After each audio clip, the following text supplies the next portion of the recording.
Desakan pemakzulan Gibran menguat, Purnawirawan TNI siap ambil langkah ekstrim. Forum Purnawirawan TNI ancam duduki MPR kalau Gibran enggak dimakzulkan.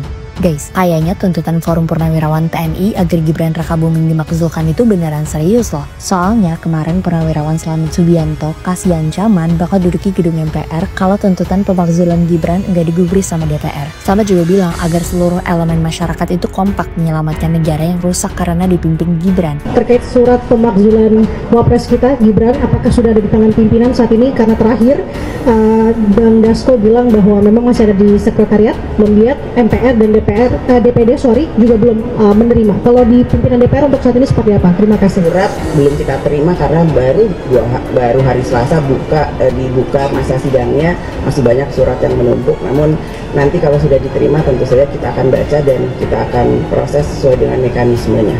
Apakah ini tidak menjadi atensi khusus, Pak? Mengingat ini surat sudah dilayangkan dari zaman pas masa reses. Ya dalam masa reses, tapi kan dibukanya baru Selasa yang lalu masa sidangnya, dan surat yang ada masih banyak sekali. Jadi kita lihat dulu bagaimana dan seperti apa, dan apakah MPR dan DPD sudah menerima. Saya belum berkoordinasi dengan Kesekjenan, belum berkoordinasi dengan Kesekjenan MPR dan DPD.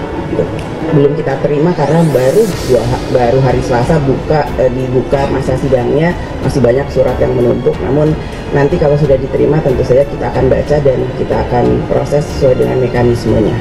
Apakah ini tidak menjadi atensi khusus, Pak? Mengingat ini surat sudah dilayangkan dari zaman pas masa reses.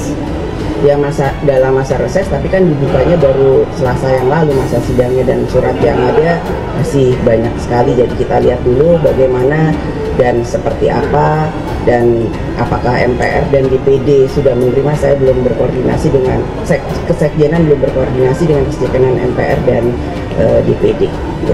Makasih, dan cukup. Kalau kemudian dipertontonkan kepada publik pertemuan itu jauh lebih bagus. Soal lebih transparan kan, publik jadi tahu argumentasi kenapa para purnawirawan mengusulkan pemberhentian wakil presiden. Nah, DPR juga setelah itu kalau memang argumentasi para purnawirawan kuat, harusnya menuliskan usulan mereka dan ditandatangani 25 orang untuk dibawa ke paripurna DPR agar menjadi usul DPR memberhentikan wakil presiden, yang nanti harus dulu ke Mahkamah Konstitusi, Bang. Yang dalam bangsa undang-undangnya memeriksa, mengadili dan memutus apakah usul pendapat DPR soal berhentinya wakil presiden itu sesuai dengan kehendak Undang-Undang Dasar 1945. Menurut Bung Ferry nih, ini kan nanti harus syaratnya nih 25 orang ya yang mengajukan usul. Ya. Tapi ini harus dibawa paripurna yang dihadiri 2/3 dari anggota DPR, dan dari 2/3 yang hadir tuh 2/3 juga menyetujui gitu. Itu syarat awal. Ya. Jadi kalau itu terpenuhi bisa lanjut. Bisa lanjut. Berarti kalau kita ada problem nih, Bung Ferry. Jumlah ya? Iya. Ya tergantung point of view-nya Bang Abraham. Kalau melihat bahwa hanya satu partai oposisi, memang agak berat. Ya. Tapi bagaimana kalau melihatnya dari cakrawala yang berbeda? Misalnya langkah-langkah wakil presiden itu tidak disetujui oleh berbagai partai koalisi misalnya. Lebih banyak langkah sendiri-sendiri gitu ya. Kedua, harus diingat, Bang, wakil presiden ini tidak punya partai parlemen, Bang. Saudaranya pun tidak punya di parlemen ya. Di parlemen PSI kan tidak ada. Jadi pertanyaan besarnya begini secara politik. Siapakah yang akan diuntungkan secara politik jika wakil presiden terbukti melanggar hukum dan tidak lagi memenuhi syarat menjadi wakil presiden? Partai di parlemen. Suratnya Purnawirawan itu jelas, referensinya pasal 7A, 7B konstitusi mengenai pemakzulan. Oke. Jadi masuk dong wilayah sistemik itu, sehingga mereka harus bahas. Kalau mereka menganggap bahwa itu sesuatu yang tidak penting atau kurang bukti atau apapun ya, karena memang ada masalah teknisnya kan pasti. tetap mereka harus bahas dulu, kemudian sampaikan kepada pengirim surat. Kami sudah membahasnya secara internal dan kami memutuskan tidak bisa kami tindak lanjuti perkara ini karena apa misalnya gitu. Tapi balasan itu harus ada, pembahasan itu harus ada, karena begitulah wakil rakyat harus bekerja. Ya kalau nggak usah jadi wakil rakyat. Negara kita memang berada di ujung tanduk. Masih ada atau hancur. Oleh karena itu, mau nggak mau, kita semua harus bergerak untuk menyelamatkan bangsa dan negara. Surat-surat yang sudah kita sampaikan, kita masih sopan ya. Tapi mereka kelihatannya nggak sopan, nggak dijawab. Dan oleh karena itu kita tidak perlu menunggu lagi. Kalau perlu kita selesaikan secara jadang. Mau nggak mau harus gitu. PP itu harus terulang, gitu ya. Kalau nggak itu nggak selesai, kasihan. Nah, oleh karena itu saya berharap menyatunya antara TNI, purnawirawan, prajurit TNI dan masyarakat umum ini adalah suatu hal yang sangat penting.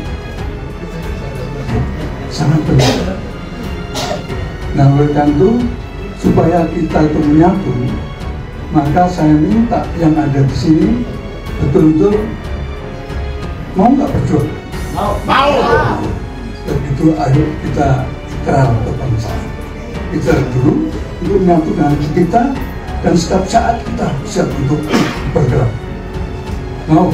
Mau. Oke, angkat tangannya. Ayo berdiri semuanya. Berdiri.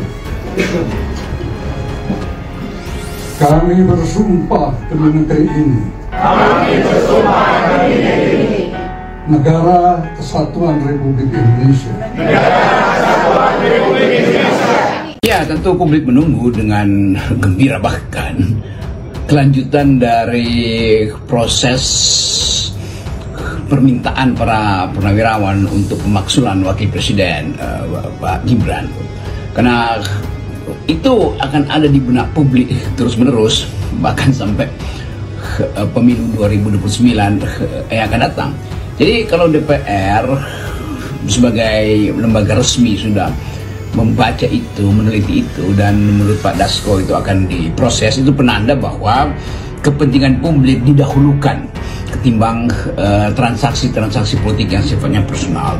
Nah, ini sebetulnya berita bagus supaya dibuka satu kesempatan pada publik untuk secara sungguh-sungguh melihat bahwa kedaulatan rakyat itu ditegakkan, bahwa keinginan untuk membersihkan politik Indonesia dari isu, dari sensasi, dari segala macam sebut aja hoax itu hendaknya diputuskan atau dibicarakan di dalam forum-forum legal. Jadi DPR tidak mungkin tidak akan membahas itu karena ini adalah public interest atau sebut aja political interest dari publik. Sejumlah netizen pun bertanya-tanya, apakah hal itu memungkinkan? Bukankah Prabowo dan Gibran itu satu paket? Seperti kata mantan Presiden RI Joko Widodo saat merespon isu surat usulan pemakzulan anaknya Gibran Rakabuming. Pakar Hukum Tata Negara Prof. Mahfud MD mengatakan bahwa pemakzulan tidak dilakukan secara sepaket. Dalam arti pemakzulan presiden dan wakil presiden bisa atau dilakukan secara terpisah. Dia pun sangat menyayangkan adanya pemahaman yang keliru di tengah masyarakat bahwa presiden dan wakil presiden tidak bisa dipisahkan karena katanya keduanya dipilih dalam satu paket dan didaftarkan ke pemilu juga untuk satu paket. Mahfud kemudian menyinggung dua peristiwa penting dalam sejarah pemakzulan pemimpin negara di Indonesia, yaitu lengsernya Presiden Soeharto dan Presiden Abdurrahman Wahid atau Gus Dur. Dalam kedua kasus itu, wakil presiden tidak ikut jatuh, bahkan justru naik menjadi presiden. Saat itu B.J. Habibie menggantikan Soeharto dan Megawati Soekarno Putri menggantikan Gus Dur. Hal ini diungkapkan Mahfud MD dalam kanal YouTube-nya pada 11 Juni lalu. Tapi kan disebut di situ ada cacat hukum saat pemilihan. Saat proses? Makanya harus juga sama-sama kita pelajari benar-benar cacat hukumnya tuh di mana. Cacatnya ya melalui putusan Mahkamah Konstitusi. yang dianggap ada intervensi dalam konteks ya pemutusan UMTU, dan itu sudah dilakukan dengan apa namanya itu ya, dengan meng-MK-MK-kan ya ketua MK saat itu Pak Anwar Usman. Ya kan, ya sah-sah saja. Tapi apakah ini berguna buat bangsa kita? Ya harus kita pertanyakan kembali. Karena yang saya lihat saat ini sangat tidak mendesak ya, atau tidak ada urgensi ataupun tidak ada fakta-fakta hukum dan konstitusi yang dilanggar oleh baik Pak Prabowo dan Mas Gibran, ya kan? Jadi tapi kan disebut di situ ada cacat hukum saat pemilihan. Saat ini, apa ya proses? Ini harus juga sama-sama kita pelajari benar-benar catat hukumnya tuh di mana. Sedangkan kalau kita lihat hasil putusan MK nomor 90 itu sudah dinyatakan jelas-jelas adalah final and binding, gitu loh. Tidak bisa lagi siapapun di Republik ini untuk naik lagi untuk menggugat itu. Ya, kan prosedur pemakzulan itu pengajuan terhadap DPR. DPR nanti mengajukannya ke sidang MPR. Sidang MPR taruhlah misalnya menyetujuinya, lalu argumennya itu akan diuji di Mahkamah Konstitusi. Jadi tenang aja Bung Silvester, apakah dalil-dalil yang dikemukakan oleh para jenderal ini atau mantan jenderal ini atau purnawirawan ini diterima hukum atau tidak? Nanti yang mengujinya itu Mahkamah Konstitusi lagi gitu loh. Betul. Tapi untuk alasannya seperti halnya cacat hukum saat ada di MK, Anda setuju? Kan sejak dari awal kita sudah mengatakan bahwa ada masalah berkenaan dengan pencalonan saudara Gibran. Cacatnya ya melalui putusan Mahkamah Konstitusi yang dianggap ada intervensi dalam konteks ya pemutusan UMTU, dan itu sudah dilakukan dengan apa namanya itu ya, dengan meng-MK-MK-kan ya ketua MK saat itu Pak Anwar Usman. Itu satu. Dan yang kedua, terbukti memang di pengadilan itu bahwa Anwar Usman dinyatakan melanggar etik. Nah, salah satu etik yang disebutkan juga di dalam surat dorongan pemakzulan yang dilakukan oleh mantan purnawirawan ini, yaitu ada konflik kepentingan antara saudara Gibran sebagai orang yang sedang diperjuangkan untuk masuk sebagai calon wakil presiden melalui judicial review itu gitu ya, dengan Anwar Usman sebagai hakim Mahkamah Konstitusi gitu. Nah, itu jelas semua sejak dari itulah sampai sekarang kita juga mengatakan kalau saya pribadi ya terjadi pelanggaran konstitusi, itu yang kita sebut dari awal. Apalagi kemudian setelah dibuat putusannya, ke undang-undangnya berjalan, tapi PKPU-nya tidak diubah. Lalu saudara Gibran tetap aja diterima, dan itu pun sudah dinyatakan bersalah oleh MKD, bukan MKD, PKPU, Majelis Kehormatan KPU ya. Gitu. Kita melihat Gibran kan tidak hanya di soal putusan 90, ada banyak. Ada fufu fafa, ada ijazah, dan sebagainya, banyak begitu. Perbuatan tercela itu kan sesuatu yang bisa ditafsirkan luas, tapi dalam konteks pasal 7A kita harus lihat jabatannya. Karena pemakzulan itu, model pemakzulan kan sebenarnya model kalau zaman dulu itu ada yang namanya forum privilegiatum dalam hukum. Jadi pejabat publik memang harus diperlakukan secara khusus. Karena jabatan publiknya, dia harus bertanggung jawabnya lebih tinggi. Orang dia dipilihnya tidak mudah, digaji dengan pajak kita. Jadi standar perilaku dia, standar etik dia harus lebih tinggi.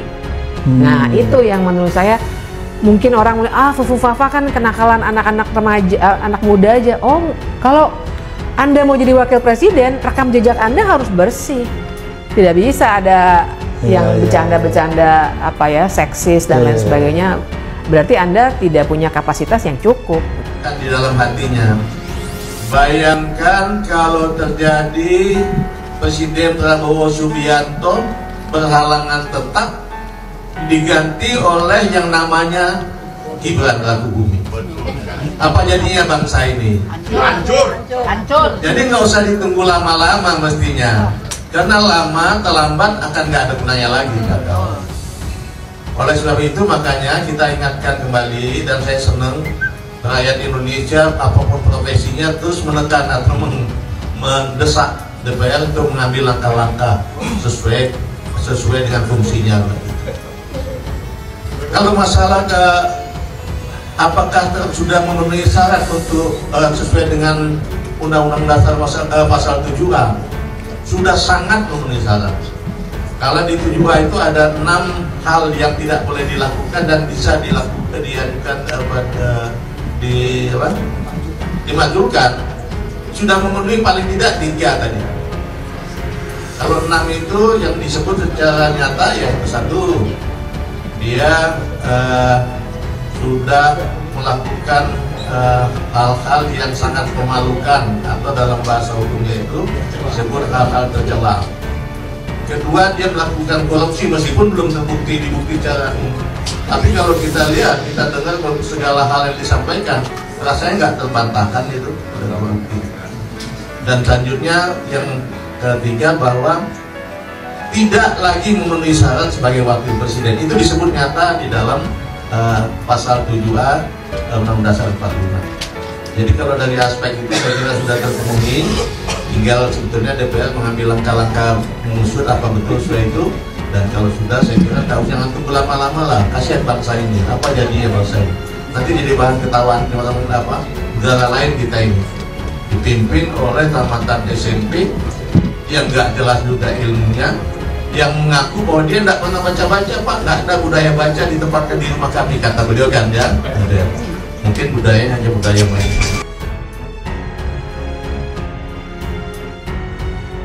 Dukungan rakyat terhadap Forum Purnawirawan TNI yang mendesak DPR memproses surat pemakzulan Wakil Presiden Gibran Rakabuming Raka dinilai makin menguat. Peneliti media dan politik, Buni Yani, menegaskan bahwa kegelisahan para purnawirawan mencerminkan suara rakyat yang selama ini terpendam. Rakyat sudah pasti mendukung para sesepuh TNI yang kecintaannya pada negara tak perlu diragukan. Dalam diam, rakyat menunggu aba-aba untuk bergerak, ujar Buniyani, dilansir Senin tanggal 6 Juli tahun 2025. Ia menyebut bahwa kegelisahan yang dirasakan para purnawirawan bukan sekadar soal politik, melainkan menyangkut masa depan eksistensial bangsa. Menyerahkan tanggung jawab sebesar itu kepada Gibran sama saja dengan membiarkan Indonesia menuju kehancuran, tegasnya.